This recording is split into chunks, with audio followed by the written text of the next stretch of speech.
Maraming salamat po sa mga taong nagdasal po, nag-take ng effort, magpuyat para panoorin po yung Olympics at masaksihan po yung mga pinag-trainingan po namin ng mga atletang Pilipino po.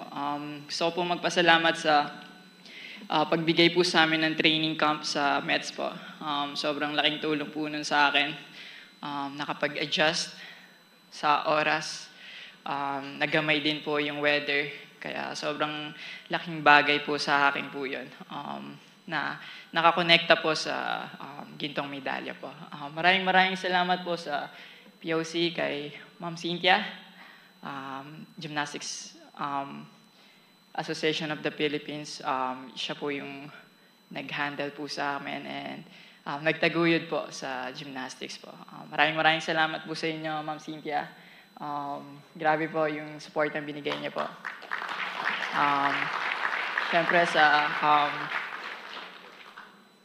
lahat po ng atleta po, sobrang proud po ako na pinaglaban po natin, binigay po natin yung best natin sa lahat po.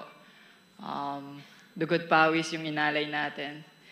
Di pa nagsisimula yung competition, sobrang proud na ako sa inyong lahat. At ngayong tapos na yung competition, i-celebrate natin yung mga nakuha nating resulta at mas galingan pa natin sa mga susunod na mga competition. Maraming salamat po. God bless you all po.